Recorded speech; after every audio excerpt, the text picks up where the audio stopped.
Hello friends, ഞാൻ ആദം. വീണ്ടും അടിപൊളി ഒരു വീഡിയോയിലേക്ക് സ്വാഗതം. 17-ാം നൂറ്റാണ്ടിൽ ഇറ്റലിയിലെ ഒരു കന്യാസ്ത്രീ ആശ്രമത്തിലേക്ക് ഒരു കുടുംബം അവരുടെ 8 വയസ്സുള്ള പെൺകുഞ്ഞിനെ കൊണ്ടുവന്ന് കൊടുക്കുന്നു. അവിടുത്തെ മഠാധികാരിയായ സെയർ ഫെലിസ്റ്റ അവളെ സന്തോഷത്തോടെ സ്വീകരിക്കുന്നു. പിന്നീട് അവരിൽ ഒരാളായി അവൾ വളരുന്നു. നീണ്ട 18 വർഷങ്ങൾക്ക് ശേഷം ബെനഡേറ്റ എന്നവൾ ഒരു പൂർണ്ണ കന്യാസ്ത്രീയായി മാറുന്ന ദിവസം, അതും തൻ്റെ മാതാപിതാക്കളെ സാക്ഷിയായി.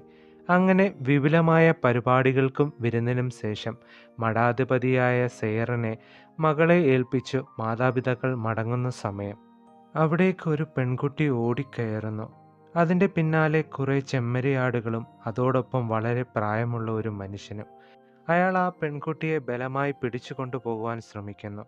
എന്നാൽ ഇതിനെ മഠാധികാരിയും ബെനഡേറ്റയുടെ പിതാവും തടയുന്നു. ഒടുവിൽ അയാൾ അവളെ ഉപേക്ഷിച്ചു അവിടെ നിന്ന് പോകുന്നു.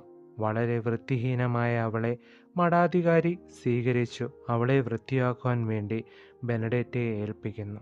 കുളിയും വൃത്തിയാക്കലുമെല്ലാം കഴിഞ്ഞ് ബർത്തലോമിയ എന്ന പെൺകുട്ടി വളരെ പെട്ടെന്ന് തന്നെ ബെനഡേറ്റയുമായി ഒരു നല്ല സൗഹൃദം സ്ഥാപിക്കുന്നു. തെരുവിൽ അലഞ്ഞു നടന്നവൾ, ലൈംഗികപരമായി നല്ല താല്പര്യമുള്ളവൾ, പെട്ടെന്ന് തന്നെ കന്യാസ്ത്രീയായ ബെനഡേറ്റയിൽ പാപത്തിൻ്റെ വിത്തുകൾ വിതറാൻ ബർത്തലോമിയ ശ്രമിച്ചുകൊണ്ടേയിരുന്നു. വർഷങ്ങളായി താൻ അടക്കിവെച്ച തൻ്റെ വികാരത്തെ ഒരു രീതിയിലും പുറത്തു വരുവാൻ ബെനഡേറ്റ തയ്യാറായിരുന്നില്ല. എന്നാൽ ബർത്തലോമിയ ഒരു രീതിയിലും പിന്മാറുവാൻ തയ്യാറായിരുന്നില്ല. അടക്കിവെച്ച വികാരങ്ങൾ പുറത്തു കൊണ്ടുവരുവാൻ തന്നെ ബർത്തലോമിയ കന്യാസ്ത്രീയായ ബെനഡിറ്റയെ പ്രേരിപ്പിച്ചുകൊണ്ടേയിരുന്നു. അങ്ങനെ നിരന്തരമായ പരിശ്രമത്തിൽ ബർത്തലോമിയ വിജയിക്കുന്നു. ഒരു ദിവസം രാത്രിയിൽ തൻ്റെ മാറിട സൗന്ദര്യം മതിവരുവോളം ബെനഡേറ്റ ആസ്വദിക്കുന്നു. അന്നേ ദിവസം രാത്രിയിൽ ദുസ്വപ്നങ്ങൾ മൂലം ബെനഡേറ്റ വളരെയധികം അസ്വസ്ഥതയും ആക്രമണകാരിയുമാകുന്നു. എന്നാലോ പോകെ പോകെ ബെനഡേറ്റയുടെ ആരോഗ്യസ്ഥിതി വളരെയധികം മോശമാകുന്നു. കൂടെയുള്ള കന്യാസ്ത്രീകൾ ഓരോരുത്തരും മാറി മാറി അവിടെ ശുശ്രൂഷിക്കുന്നു. ഇതെല്ലാം മനസ്സിലാക്കിയ മഠാധിപതി തൊട്ടടുത്ത ദിവസം രാവിലെ മഠാധിപതിയായ സെയറിൻ്റെ നിർദ്ദേശപ്രകാരം ബെനഡേറ്റയെ ശുശ്രൂഷിക്കുവാനും അവളോടൊപ്പം തൻ്റെ റൂമിൽ താമസിക്കുവാനും ബർത്തലോമിയയ്ക്ക് നിർദ്ദേശം ലഭിക്കുന്നു. താൻ ആഗ്രഹിച്ചതുപോലെ കാര്യങ്ങൾ നടക്കുന്നുവെന്ന് ബർത്തലോമിയ മനസ്സിലാക്കുന്നു. അതുകൊണ്ട് തന്നെ കിട്ടിയ അവസരങ്ങൾ പരമാവധി മുതലാക്കുവാനും അവൾ ശ്രമിക്കുന്നു. അതേപോലെ തന്നെ ഒരു മടിയും കൂടാതെ തൻ്റെ അഭിരുചിക്ക് അനുസരിച്ച് ഒരു സുഹൃത്തിനെ കിട്ടിയ സന്തോഷത്തിലാണ് കന്യാസ്ത്രീ ബെനഡേറ്റ. അങ്ങനെ പോകെ പോകെ അവരുടെ സൗഹൃദം ഒരു പ്രണയമായി മാറുന്നു. ഇതിൻ്റെ ഇടയിലും തൻ്റെ ദുഷ്ടസ്വപ്നങ്ങൾ കൊണ്ട് ബെനഡേറ്റ ഒരു വലിയ കൊട്ടാരം തന്നെ ആ മഠത്തിൽ പണിയുന്നു. യാത്രയാമങ്ങളിൽ ബർത്തലോമിയും ബെനഡേറ്റയും രതിസുഖങ്ങൾ മതിവരുവോളം ആസ്വദിക്കുകയും ആരുടെയും കണ്ണിൽപ്പെടാതെ ആനന്ദിക്കുകയും ചെയ്തു പോകുന്നു. അങ്ങനെ അടുത്ത ദിവസം മഠാധികാരിയിൽ നിന്ന് കന്യാസ്ത്രീയായ ബെനഡേറ്റയ്ക്ക് ഒരു സ്ഥാനക്കയറ്റം ലഭിക്കുന്നു. അതുകൊണ്ട് തന്നെ സ്വന്തമായൊരു റൂമും തന്നെ ശുശ്രൂഷയ്ക്കായി ബർത്തലോമിയും ലഭിക്കുന്നു.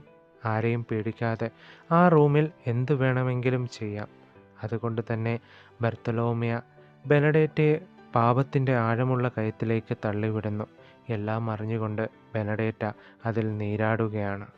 താൻ എന്താണ് എന്നൊരു ബോധം ബെനഡേറ്റയ്ക്ക് വരുമ്പോൾ പള്ളിയിൽ പോയി പുരോഹിതനോട് തൻ്റെ പാപങ്ങൾ ഏറ്റുപറഞ്ഞ് കുമ്പസരിക്കുകയും തിരികെ റൂമിലേക്ക് വന്ന് ബർത്തലോമിയോടൊപ്പം രതിസുഖം ആസ്വദിച്ച് ബെനഡേറ്റ ജീവിതം ആനന്ദിച്ചു പോവുകയാണ്. ഒരു ദിവസം എല്ലാവരും ആഹാരം കഴിക്കുന്ന വേളയിൽ കന്യാസ്ത്രീയായ ബെനഡേറ്റയും ബർത്തലോമിയോയുടെയും പെരുമാറ്റത്തിൽ വലിയ രീതിയിലുള്ള വ്യത്യാസം മനസ്സിലാക്കുന്നു മഠാധികാരിയായ സെയർ. അതുകൊണ്ട് തന്നെ അവരെ സൂക്ഷ്മമായി നിരീക്ഷിക്കുവാൻ അവർ തുടങ്ങുന്നു. അങ്ങനെ സെയർ അവർ ശാരീരിക ബന്ധത്തിൽ ഏർപ്പെടുന്നത് കാണുന്നു. ഒരിക്കലും ഒരു കന്യാസ്ത്രീ ചേരുന്ന തരത്തിലുള്ള പ്രവൃത്തികളല്ല അവർ ചെയ്യുന്നതെന്ന് മനസ്സിലാക്കിയ സെയർ ഈ വിവരം തൻ്റെ മേലധികാരികളെ അറിയിക്കുകയും അവരെ കൂട്ടിക്കൊണ്ട് മഠത്തിലേക്ക് വരികയും ചെയ്യുന്നു. പിന്നെ വിചാരണയാകുന്നു. അതിൽ വലിയ ശിക്ഷ നൽകുവാൻ വേണ്ടി ബർത്തലോമിയെ കൂട്ടിക്കൊണ്ടു പോകുന്നു. ഈ സമയം ബെനഡേറ്റ വളരെയധികം വിഷമിക്കുന്നു. താൻ കൂട്ടിച്ചേർത്ത ദുഷ്ടസ്വപ്നങ്ങളുടെ കൊട്ടാരം വളരെ വേഗം തകർന്നു വീഴുന്നതായി അവൾ മനസ്സിലാക്കുന്നു. അടുത്ത വിചാരണയ്ക്കായി ബെനഡേറ്റ മേലധികാരികളുടെ റൂമിലേക്ക് വിളിക്കുന്നു. കുറച്ചു സമയത്തിന് ശേഷം ബർത്തലോമിയും അവിടേക്ക് കൂട്ടിക്കൊണ്ടുവരുന്നു. തെളിവുകളെല്ലാം ബർത്തലോമിയുടെ സഹായത്തിൽ കണ്ടെത്തി ബർത്തലോമിയെ മഠത്തിൽ നിന്ന് പുറത്താക്കുന്നു. ബെനഡേറ്റ സമൂഹത്തിന് മുമ്പിൽ വെച്ച് വലിയ ശിക്ഷയ്ക്ക് വിധിക്കുന്നു. ഈ സമയം വലിയ രീതിയിലുള്ള രോഗങ്ങളും ശാപങ്ങളും മഠത്തിലുണ്ടാകുന്നു. ബെനഡേറ്റയുടെ ശിക്ഷയുടെ സമയം സമൂഹത്തിൽ വലിയ രീതിയിലുള്ള ആക്രമണം ഉണ്ടാകുന്നു. ബർത്തലോമിയുടെ സഹായത്തിൽ ബെനഡേറ്റ രക്ഷപ്പെടുന്നു. ഒരു അധികാരത്തിൻ്റെയും വിശ്വാസത്തിൻ്റെയും കീഴിലല്ലാതെ പുതിയൊരു ബന്ധത്തിന് തുടക്കം കുറിക്കുന്നു. എന്നാലോ എല്ലാ ആഗ്രഹങ്ങളും അവസാനിപ്പിക്കാതെ അവൾ മഠത്തിലേക്ക് തിരികെ പോവുകയാണ് ശുഭം. ഇനിയും ഇതേപോലുള്ള നല്ല വീഡിയോകൾക്കായി ചാനൽ സബ്സ്ക്രൈബ് ചെയ്യൂ. വീഡിയോയുടെ പേരും ബാക്കി ഡീറ്റെയിൽസും വീഡിയോയുടെ ഡിസ്ക്രിപ്ഷനിലുണ്ട്. താഴെ കാണുന്ന ടെലഗ്രാം ലിങ്കിൽ ജോയിൻ ചെയ്യൂ. Thank you.